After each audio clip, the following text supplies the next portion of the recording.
This house was known as the Green Shield.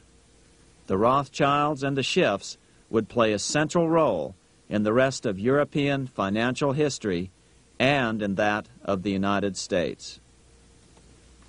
The Rothschilds broke into dealings with European royalty here at Wilhelmshof, the palace of the wealthiest man in Germany. In fact, the wealthiest monarch in all Europe, Prince William of Hesse-Kassel. At first, the Rothschilds were only helping William speculate in precious coins.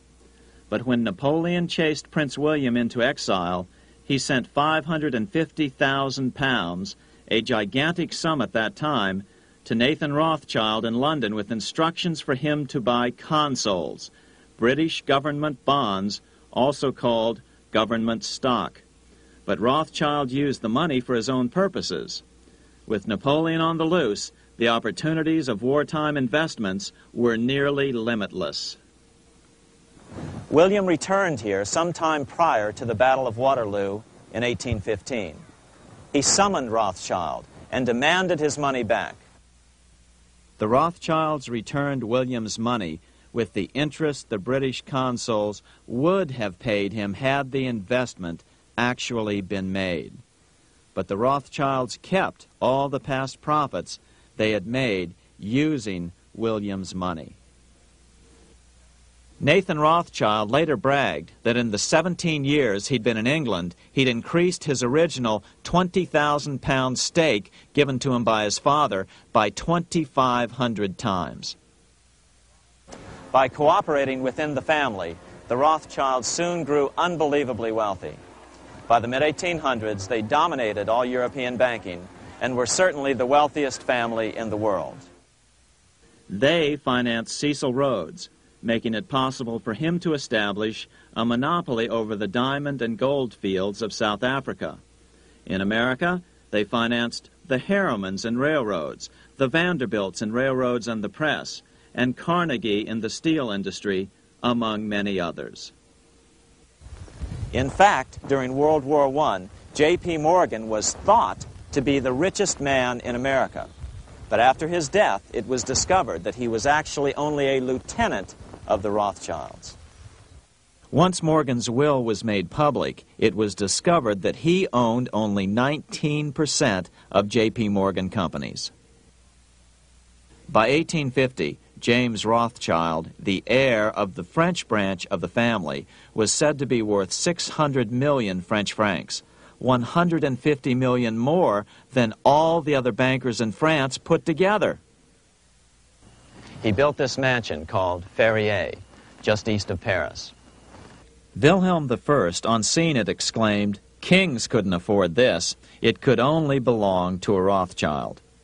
Another 19th century French commentator put it this way: "There is but one power in Europe, and that is Rothschild." There is no evidence that their predominant standing in European or world finance has changed. Now let's take a look at the results the Bank of England had produced on the British economy and how that later was the root cause of the American Revolution.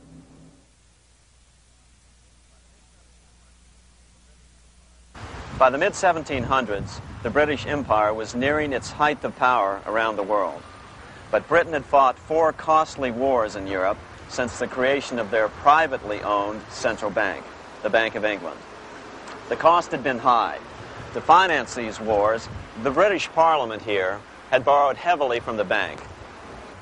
By the mid-1700s, the government's debt here in Britain was 140 million pounds, a staggering sum for those days. Consequently, the British government embarked on a program of trying to raise revenues from their American colonies in order to make their interest payments to the bank. But in America, it was a different story. The scourge of a privately owned central bank had not yet hit. This is Independence Hall in Philadelphia, where the Declaration of Independence and Constitution were signed. In the mid-1700s, pre-revolutionary America was still relatively poor. There was a severe shortage of precious metal coins to trade for goods, so the early colonists were forced to experiment with printing their own homegrown paper money. Some of these experiments were successful. Franklin was a big supporter of the colonies printing their own paper money. In 1757, Franklin was sent to London. He ended up staying for the next 18 years here, nearly until the start of the American Revolution. During this period, the American colonies began to issue their own money. Called colonial scrip, the endeavor was very successful. It provided a reliable medium of exchange, and it also helped to provide a feeling of unity between the colonies. Remember, colonial scrip was just paper money, debt-free money, printed in the public interest, and not backed by gold or silver coin. In other words, it was a totally fiat currency. One day, officials of the Bank of England asked Franklin how he would account for the newfound prosperity of the colonies. Without hesitation, he replied, "That is simple. In the colonies, we issue our own money. It is called colonial scrip. We issue it in proper proportion to the demands of trade and industry to make the products pass easily from the producers to the consumers. In this manner, creating for ourselves our own paper money, we control its purchasing power, and we have no interest to pay to no one." This was just common sense to Franklin, but you can imagine the impact it had on the Bank of England. America had learned the secret of money, and that genie had to be returned to its bottle as soon as possible.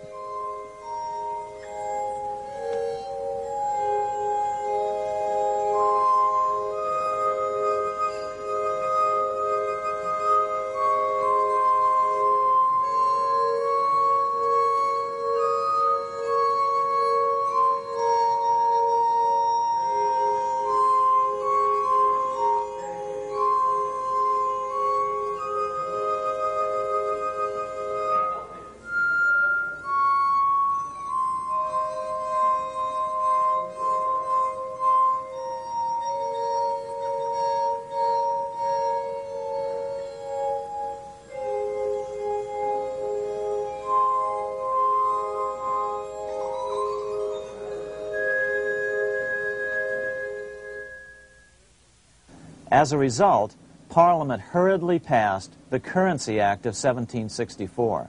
This prohibited colonial officials from issuing their own money and ordered them to pay all future taxes in gold or silver coins. In other words, it forced the colonies on a gold or silver standard. For those who still believe that a gold standard is the answer for America's current monetary problems, look what happened to America after that. Writing in his autobiography, Franklin said, "In 1 year, the conditions were so reversed that the era of prosperity ended and a depression set in to such an extent that the streets of the colonies were filled with unemployed." Franklin claims that this was even the basic cause for the American Revolution. As Franklin put it in his autobiography, "The colonies would gladly have borne a little tax on tea and other matters had it not been that England took away from the colonies their money, which created unemployment and dissatisfaction. The inability of the colonists to get the power to issue their own money permanently out of the hands of George III and the international bankers was the prime reason for the Revolutionary War." By the time the first shots were fired in Lexington, Massachusetts, on April 19, 1775, the colonies had been drained of gold and silver coin by British taxation. As a result, the Continental government had no choice but to print money to finance the war.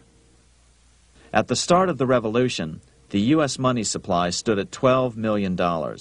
By the end of the war, it was nearly $500 million. As a result, the currency was virtually worthless. Shoes sold for $5,000 a pair. Colonial scrip had worked because just enough was issued to facilitate trade. As George Washington lamented, "A wagon load of money will scarcely purchase a wagon load of provisions." Today, those who support a gold-backed currency point to this period during the Revolution to demonstrate the evils of a fiat currency. But remember, the same currency had worked so well 20 years earlier during times of peace that the Bank of England had Parliament outlaw it.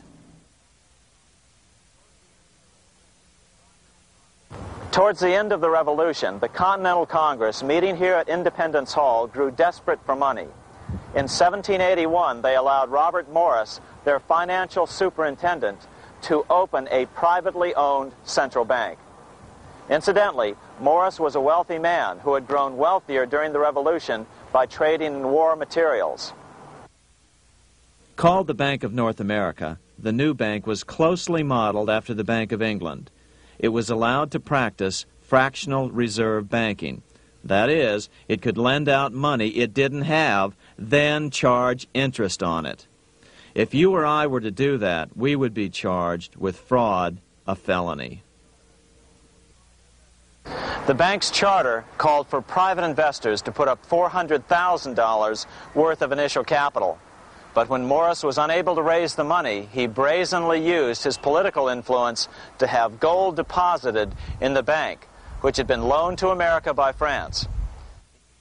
He then loaned this money to himself and his friends to reinvest in shares of the bank. And, like the Bank of England, the bank was given a monopoly over the national currency. Soon the dangers became clear. The value of American currency continued to plummet. So, 4 years later, in 1785, the bank's charter was not renewed. The leader of the effort to kill the bank, William Findley of Pennsylvania, explained the problem this way, quote, "This institution, having no principle but that of avarice, will never be varied in its object, to engross all the wealth, power, and influence of the state." The men behind the Bank of North America, Alexander Hamilton, Robert Morris, and the bank's president, Thomas Whiling, did not give up. Only 6 years later, Hamilton, then Secretary of the Treasury, and his mentor, Morris, rammed a new privately owned central bank through the new Congress. Called the first bank of the United States, Thomas Whiling again served as the bank's president. The players were the same, only the name of the bank was changed.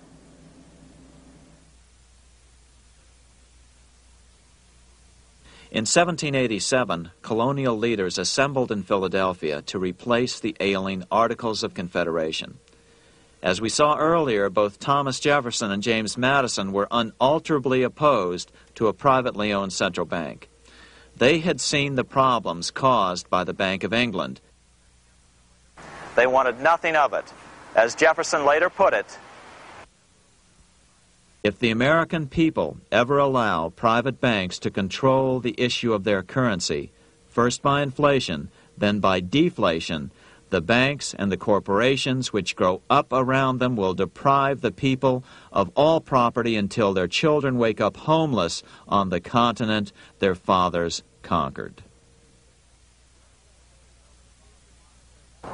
During the debate over the future monetary system, another one of the founding fathers, Gouverneur Morris, castigated the motivations of the owners of the Bank of North America. Gouverneur Morris headed the committee that wrote the final draft of the Constitution. Morris knew the motivations of the bank well.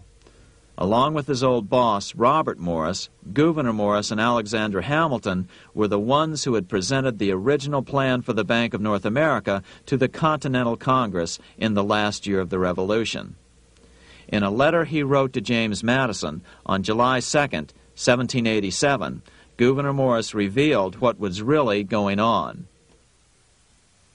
"The rich will strive to establish their dominion and enslave the rest. They always did.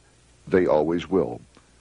They will have the same effect here as elsewhere if we do not, by the power of government, keep them in their proper spheres."